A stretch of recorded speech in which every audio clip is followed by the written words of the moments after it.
తెలంగాణ రాష్ట్ర బీజేపీ పెద్దల వైఖరి తీవ్ర అభ్యంతరకరంగా ఉందని బాబు మోహన్ అన్నారు. సోమాజిగూడ ప్రెస్ క్లబ్ లో ఏర్పాటు చేసిన సమావేశంలో బాబు మోహన్ మాట్లాడారు. పొమ్మనుకొండ పొగ పెడుతున్నారని, బీజేపీ పార్టీ కోసం తాను చాలా కష్టపడ్డానని, తెలంగాణ రాష్ట్ర స్థాయిలోనే కాకుండా దేశవ్యాప్తంగా ఎన్నికల్లో తిరిగి ప్రచారం చేసిన తనను ఏపీసీడీ సెక్షన్ల నాయకులకు విభజించి అత్యంత అవమానకరంగా తనను డి కేటగిరీగా నిర్ణయించడం దారుణమని బాబు మోహన్ పోపయ్యారు.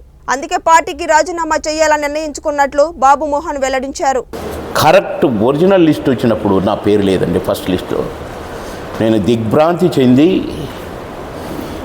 నా కాన్స్టిట్యూన్సీలో 4లో తట్టుకోలేక, ఎందుకంటే నా దగ్గర టీఆర్ఎస్ లేదండి.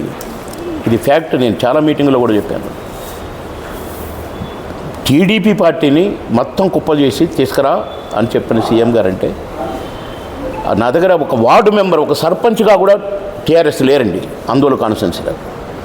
అలాంటిది మొత్తాన్ని కుప్పజేసి టీఆర్ఎస్ అని బోర్డు పెట్టి జాయిన్ అయ్యి 2 సార్లు డిప్యూటీ సీఎంగా చేసిన దామోదర్ గారిని, వారి మీద సోనియా గాంధీ గారు కూడా వచ్చారు దామోదర్ గారికి ప్రచారానికి. అప్పుడు దామోదర్ గారు సీఎం క్యాండిడేట్గా అనౌన్స్ చేసిపోయారు.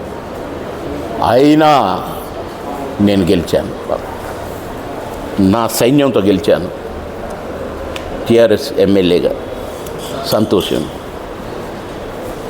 అలాంటిది నేను మొత్తాన్ని తీసుకొని బీజేపీకి వచ్చినప్పుడు రావడానికి కుదరలా, ఎందుకంటే అక్కడంతా సెటిల్ అయిపోయారు.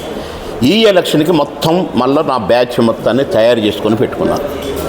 3 నెలల ముందు నుంచి 6 నెలల ముందు నుంచే ఎమ్మెల్యేకి ఎగెనిస్ట్గా పనిచేస్తూ ఇప్పుడు వాళ్ళతోటి నన్ను తిట్టిపిస్తున్నారండి. నేను తిట్టగలను, నాకు తిట్టడం వచ్చు. ఏ రకంగా తిట్టాలంటే ఆ రకంగా తిట్టగలను. అన్ని రకాల తిట్లు వచ్చు నాకు. కానీ నేనేం అనదలుచుకోలేదు, ఎవరిని ఏం అనదలుచుకోలేదు. వాళ్ళ విజ్ఞతకే వదిలేసి పార్టీ నుంచి తప్పుకోవాలనుకున్నాను. వేరే పార్టీ లేదండి, ఏమనుకోలేదు బ్రదర్. బీజేపీకి రాజీనామా చేయాలని ఎందుకో నిన్నటి నుంచి అనుకున్నాను. నేను ప్రెస్ మీట్ పెట్టాలనుకున్నాను. కానీ ప్రెస్ క్లబ్లో ఇవాళ ఈ కార్యక్రమం కూడా ఉండేసరికి నన్ను ఎవరైనా ఏదైనా అడిగితే కూడా చెప్పాల్సి వస్తుంది, తప్పదు. కనుక ఎందుకో అసలు డైరెక్ట్గా నేను బీజేపీకి రాజీనామా చేస్తున్నాను. రేపు ఏం చేస్తానో ఏమవుతానో తెలియదు. కానీ జీవితంలో ఖచ్చితంగా ఒక్కసారి వరంగల్ ప్రజలు